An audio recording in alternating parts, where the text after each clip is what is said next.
So hello guys, and what is up? Why not? Surprise, surprise. If you're checking this out of nowhere, you already know what is going on. And hello. This is gonna be a show match between our two players here from the Last Man Standing number 2 session. My name is Daks, and I don't think anyone knows what I'm doing right now, but this is gonna just show up suddenly in the group. Introducing first, on the bottom right of that Aura LE, we got our red Protoss.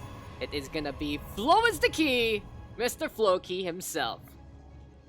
Champion from the previous quarantine, didn't show up for the bracket, coaching around a lot of different people, but his opponents, the man that we are looking to relegate very soon, it is gonna be our Zerg player instead, the master turning into a diamond in the rough. It is XtinC. So okay guys, this is pretty much what we do in the Last Man Standing setup. We basically play a random amounts of custom games, random amount of show matches, and whatever, just have some fun. If you do want to be into the next one, and of course you just can join the Discord server, that's for sure. That's SCPH for all your tournament needs on the local Philippine scene. As I'm just in my mic, I really didn't expect to do this, but why not just low-key shut the hell up and surprise everyone that's going on into this one. In any case though, we'll have XtinC going for that hatchery first, wants to play that macro as per usual. XtinC really likes setting up that macro in the first place, getting that big army. And in all honesty, this is going to be a pretty intense matchup to say the least, because you got Mr. Coach Alvin looking to show off, especially against Mr. Kent himself. No cat sounds though whatsoever. Finally going to be set already. Cybernetics score is up online.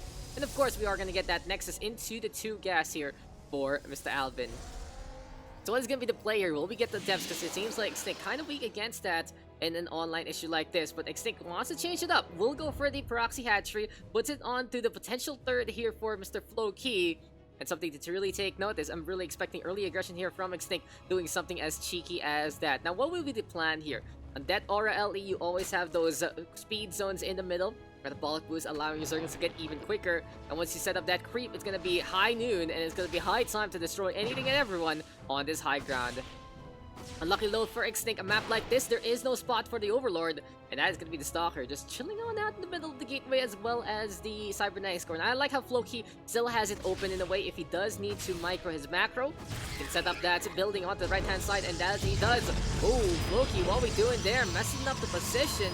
37 minerals going to waste, but also something to note is FlowKey has no idea that there is something awaiting him very soon. In any case though, it is a high time right here, right now to keep up with the Stargate production. Now FlowKey, interesting enough, it's a rally point to the west side. He wants to hide it in a way, especially against Overlords and the like, and he won't be able to scout it in time. Hatchery is already set, Metabolic Boost is coming online, and something to note is the Roach Warren is ready to go as well. Now I'd like to see if XtinC is going to be going for that layer tech, go for Tunneling Claws as well as Burrow to be cheeky. Wouldn't be surprised though that he doesn't really need to go into that layer tech. He can go for the 3-base aggression, can be an all-in by this point because he has that creep set up. And now FlowKey, seeing this immediately, he's like, okay, why is this here? Why is Kent disrespecting me like this? And that is gonna be how XtinC plays it out. He's already set up in the middle of this plateau. Phoenix already going for the Overlord as well. Make sure that can get cleaned up. And XtinC using that gas, turn it into Ravagers. It's gonna be bombardment time, especially against that Artosis Pylon. Something to note though, FlowKey already playing the defensive. So these 3 shield batteries, and we'll be looking to hold for the time being.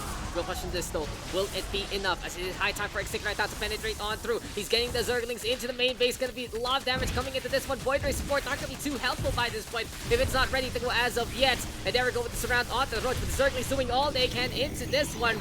Worker count now in the lead still for FlowKey, but XtinC just triple the army right now, shutting down that pylon. And just XtinC doing all he can to play the aggression. I do like the Void Ray though, it's gonna get unstoppable by this point.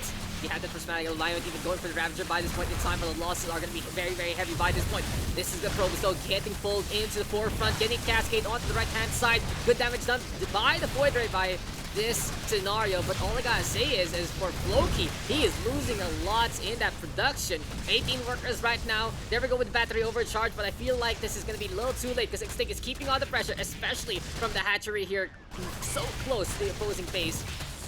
And even though the Void Ray is doing all it can, the pylons have been shut down. There is no more production there. It's going to be high time for FlowKey to go for the plug on with the pylons. But the real question is, can he even get enough minerals in the first place? He has a lot of gas, he can go for some entries, but by this point in time, it feels very, very fruitless because the creep tumors are spreading on over, and XtinC is knocking on the door. Can Floki survive? That's going to be the real question. There we go with the cybernetic score, getting hampered yet again. More and more Zerglings do come, and this Immortal might make a difference, as it is going to be into the backline. The Void Ray getting some free damage yet again. Here we go with the probes though, and if Floki runs out of these workers, it's going to be high time for him to just flounder on yet again. Still though, these are queens into the front line. Transfusions are huge.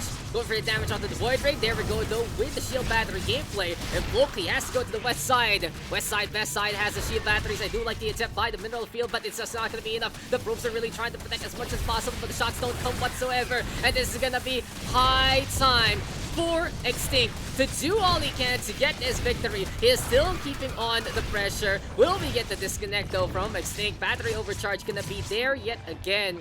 And what is the plan here for XtinC? He's not finishing the game as of yet.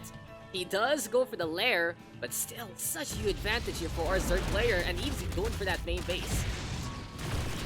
So I think by this point, Floki is just waiting for XtinC to disconnect so he can actually get the default win. But if XtinC can finish things up, that's going to be game, set, and match. And there is no GG whatsoever. Floki is surviving. Floki is trying to get this natural up and running. And he's even going to go for a cybernetic score on the west side. The Ryan cancels it out. Might need that mineral and gas count for a very, very clutch unit. But that is going to be Immortal right now, doing all it can yet again. Damage being done overall. Here comes more of XtinC though running on by. And well, Floki survives to live to fight another day. XtinC is just unrelenting, even going to the creep tumors on the west side. He really wants to cover this base with creep as much as possible to prevent any buildings being built here on the natural. But for Floki, he's still going for that production onto that main base. And now XtinC realizing, okay, I might not be able to finish this now. Gonna be going for that third run on by though yet again onto the middle line. And this is really just XtinC putting on too much pressure by this point. In any case, can XtinC do anything else to finish this off? The probes have been forced to go into hostile territory, but it really goes to show when you have that hatchery and you decide to go for the Ling Roach aggression on hatchery tech, because you have that creep, you don't need an upgrade whatsoever. But at least the battery overcharge doing all that keep this Immortal alive. It really is playing to its namesake with 25 kills on the board, a quarter of 100 right there, right then.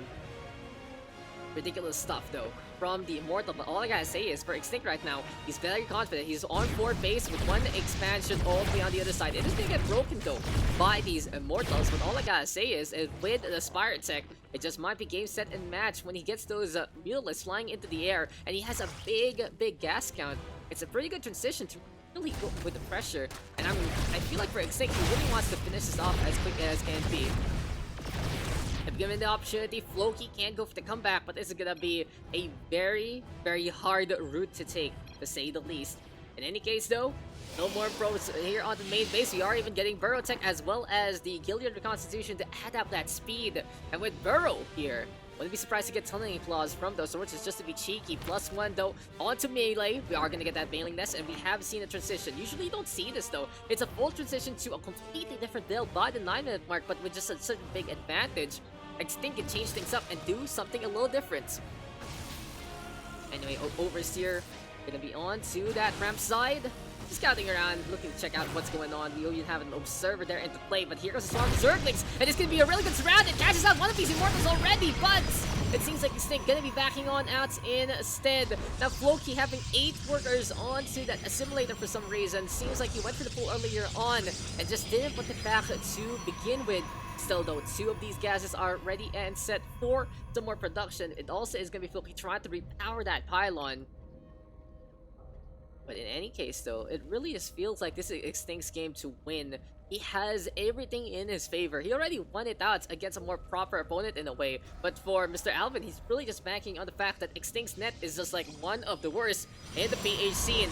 In any case, you know, this is last man standing, and it just basically is a reason for people to hang out in the Discord. And we've done some really interesting games. We had like micro battles, we have a bunch of other things just talking on the Discord with the community.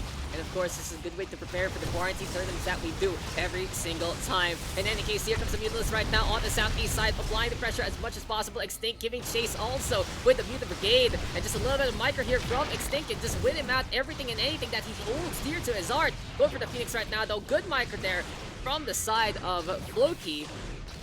but with just a huge amount of mutas right now, it is just looking to be overwhelming from the Zerg. 12 mutas into play, doing all the damage that they can. The Phoenix now gonna get caught. The sentries are next on the list, and here we go again with XtinC going for the pylon, really going for that Stargate, and GG is called. XtinC with the victory, and this is what a taste of the last man standing community event is.